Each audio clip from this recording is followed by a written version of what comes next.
so here I have my audience. I have my neighbor Noah, my mom here, my aunt is on the computer through Skype, and my dad is working the camera. And so now I'm ready to start my speech. So when someone is voted funniest, but is also voted least likely to succeed in their high school, that is not a very good sign, and you wouldn't think that person would get very far in life.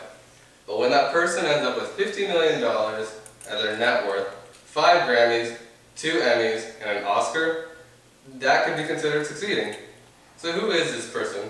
Well, it is none other than the incredible actor Robin Williams. I'm sure many of you have seen at least one of his movies, and as a big fan of his movies myself, it is a pleasure to talk about him. So today, I, Jorge Maldonado, will honor the great Robin Williams by talking about his accomplishments as an actor and how he influenced other people. Now, Robin Williams is an acting legend, and he will go down in Hollywood history as an acting legend. He had incredible range as an actor, and by range I mean ability to play different roles. He is mostly known for his comedic roles in movies such as Mrs. Doubtfire or Aladdin or Jumanji, and those are considered kids' movies, so he played an important role in many kids' childhoods as well. But I believe he truly shines as an actor in his more serious roles. In movies such as Good Will Hunting, which is my personal favorite movie, and the movie he won an Oscar for, he truly shines, and in other movies as well, such as Good Morning Vietnam or Dead Poets Society. But one thing that I think is better than his range as an actor is his creativity as an actor.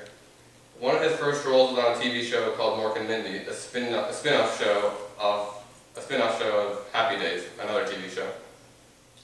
And when he walked into audition, the people who were casting asked him to sit down in a chair, but in a unique way, as an alien would sit.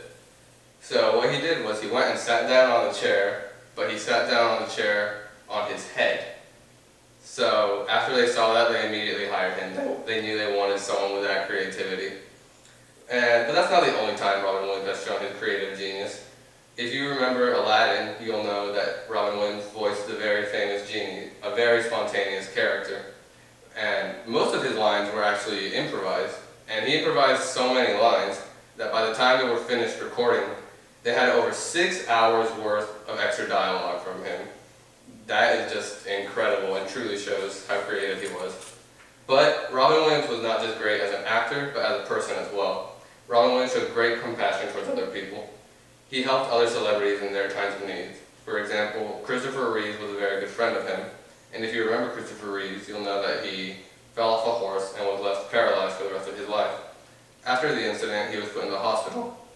And so Robin Williams decided it would be fun to sneak into the hospital dressed as a nurse, and he walked up to Christopher Reeves and said that he was his proctologist. But once he revealed who he really was, Christopher Reeves started laughing. And he said that that was the first time since the incident that he had ever laughed. Another time where he helped a celebrity was, if you know the movie Schindler's List, you'll know that it is a very somber and depressing movie. So Steven Spielberg, the director, would at times call Robin Williams and ask him to tell a joke or a funny story in order to brighten the moods of the people involved in the movie. And he was always very happy to do so. But he didn't just help celebrities, he helped other people who he didn't even know. According to the website looktothestars.org, a website that talks about celebrities and what charities they're involved in, Robin Williams supported more than 25 different charities, including Make-A-Wish Foundation. And a specific example from him in the Make-A-Wish Foundation involves a little girl named Jessica Cole. Jessica Cole was diagnosed with brain cancer at a very young age, and she was a big fan of the movie Mrs. Doubtfire, so her dying wish was to meet Robin Williams. Originally, she was supposed to fly to LA in a plane, but due to how bad her health was, she couldn't do it. So Robin Williams got on a plane himself and flew to where she lived and went to her house without her knowing, and he spent the entire day playing cards with her and watching football with her. And according to her parents, it was one of the best days of her life. And that just shows how much of a great person he is. So today I have talked about Robin Williams by mentioning not only his acting career, but also how he was as a person and how he influenced others. Robin Williams is an incredible actor who will never be forgotten. And like I mentioned earlier, His classmates voted him funniest, but they voted him least likely to succeed. I say his classmates were right, but they were also wrong. They were right because he is funny. He is one of the funniest actors to have ever graced the stages of Hollywood. But they were wrong because he did not fail. He succeeded. And we should all strive to do what he did and succeed. Thank you for listening.